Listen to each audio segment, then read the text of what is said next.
and say absolutely nothing in the interest of time. And these are representatives of the civil society. One Sharif Salah and the other one, they can come together, and Mrs. Aisha Haji. Those two, just to sign Aisha and Sharif. At least you are getting a signature from a lady.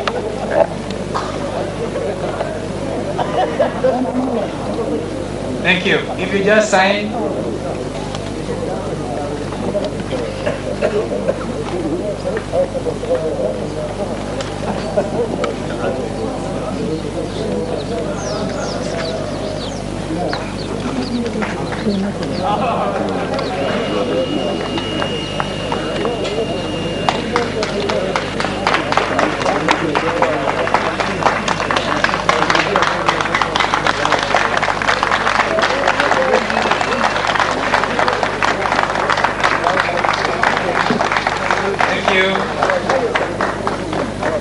And now, Your Excellency, I want to call on Mr. His Excellency Mohammed Abdi Yusuf, who is the TNG President, Prime Minister, I beg your pardon.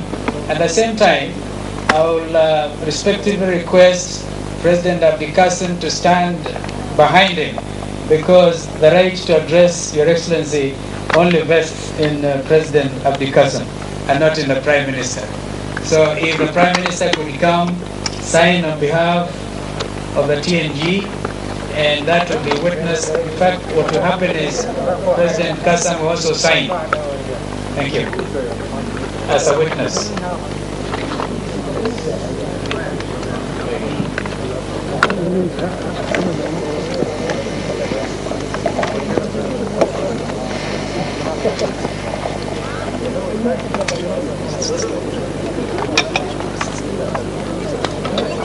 علي باش عتكرين دقدق عتكرين هذا دقدق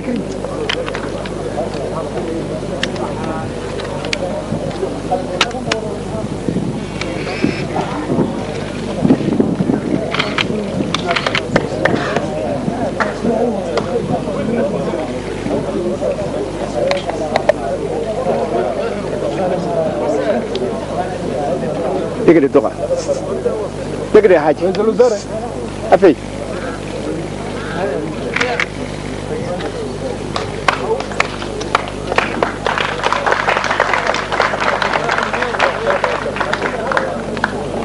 President Kibaki will witness all those signatures. Thank you. If Your Excellency, I think it's a very good ceremony. I think we'll allow the media to take that picture. If you're able to. Thank you.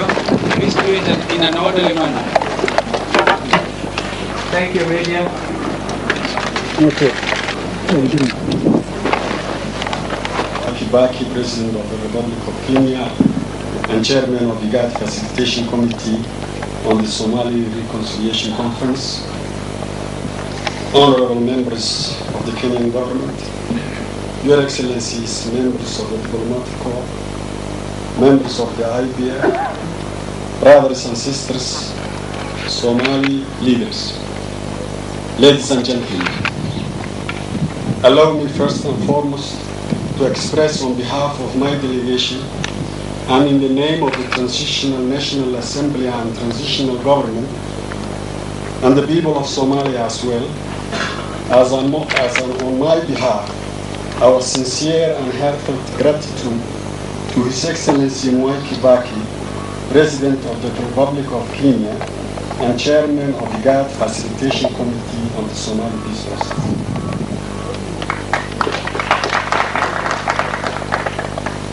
The government and people of Kenya for the warm hospitality accorded to us during our stay in Nairobi for the just concluded Somali consultations held at Safari Park Hotel. May I also express our profound gratitude to His Excellency Yoweri Kaguta Museveni, President of the Republic of Uganda, who could not be here with us due to previous engagements, to witness the happy conclusion of the Somali leaders' consultations, which His Excellency himself laid its foundation stone with His Excellency President Kibaki. In his capacity as the chairman of the IGAD Assembly of Heads of States and Government on the 9th January 2004. I thank Post President Yoweri Museveni, chairman of the IGAD Assembly of Heads of States and Government, and President Mwai Kibaki, chairman of the IGAD Facilitation Committee on the Somali Peace Process, for their encouragement and the inspiring words of wisdom expressed at the launching ceremony of the consultations, which become for us as guidelines during the informal discussions between ourselves. I would also like to pay special tribute to Their Excellencies Honorable Stephen Kalonzo Musyoka, Minister of Foreign Affairs of the Republic of Kenya, and Chairman of the IGAD Ministerial Facilitation Committee on the Somali Peace Process, and Mr. Ali Abdi Farah, Minister of Foreign Affairs of the Republic of Djibouti, member of the Facilitation Committee, for having worked so hard and so much as honest, neutral, and dedicated facilitators, applying high quality of diplomacy and diligently shuttling between different and difficult adversaries. What we achieved today is due to their dedication, and we are all happy that their efforts have been crowned with success. I congratulate you, Excellencies, for the commendable achievement. I take this opportunity to thank Ambassador Petro Kiblagat, Kenya's Special Envoy for Somalia, and his staff, and Ambassador Mohammed Abdi Afe, Ambassador of Kenya to Somalia, for their contribution to the success of consultations. I am also bound to extend our sincere gratitude to the international community, members of the IBF, the African Union, the League of Arab States, and others for their moral and material contribution. We are grateful not only for their moral and material support, but also for their goodwill shown by them to see Somalia reconcile and stand on its feet. Excellencies, distinguished friends, ladies and gentlemen, the Somali Reconciliation Conference has been going on for the last 15 months, but it is remarkable to know that for the first time in only 15 days, the Somali leaders had direct contacts between themselves and discussed freely on national issues. This is the environment that has greatly contributed to the better understanding among the participants of the consultations. We earnestly hope that with this positive spirit, we will be able to vary the long-standing differences which prevailed among the various sections of the society for the best interests of our country and people, as well as for peace and security in the entire region of Horn of Africa. The outcome of the consultations has been warmly welcomed by the Somali people, inside and outside the country. It has made happy all those who wish the Somali people well. It is a good omen and a giant leap forward toward a lasting solution to our problem. We pray that the people of Somalia will put behind the tragic moments of the past and will start a new chapter for a better and prosperous future for the generations to come. We suggest that the agreement and cessation of hostilities signed in Eldoret on 27 October 2003 be renewed and signed by the participants of the consultations and to make it permanent. It is gratifying to note that all the participants in the consultations have wholeheartedly accepted the amended draft charter.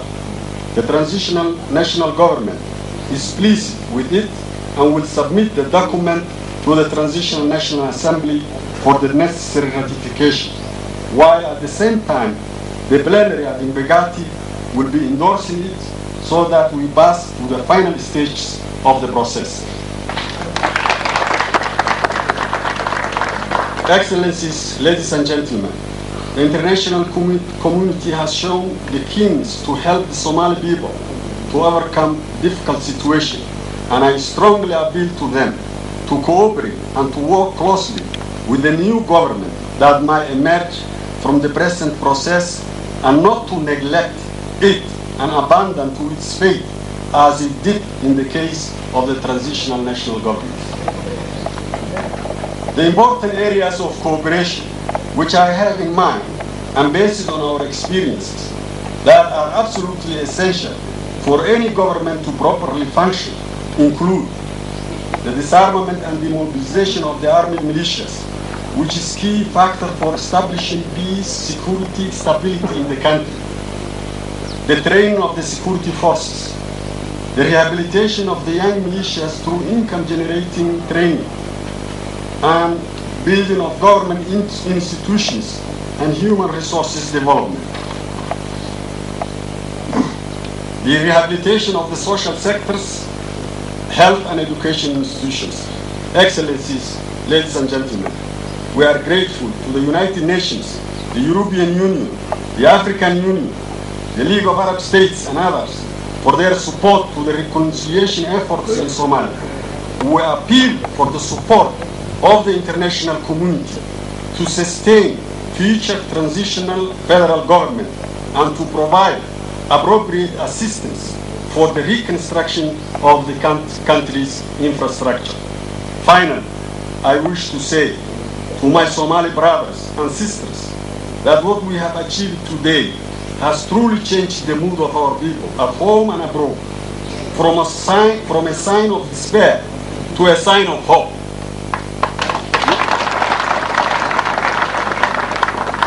This is the greatest gift that we can give to our people at home and abroad on the happy and joyous occasion of Eid al-Fitr, of Eid al-Adha. Let us keep the momentum and demonstrate that we can make a difference. I send to the Somali people and to the Islamic world everywhere my heartfelt felicitations and best wishes for a happy and prosperous Eid Mubarak. Eid Mubarak to you all, brothers and sisters present here. I thank you all for helping us to help ourselves. Thank you very much.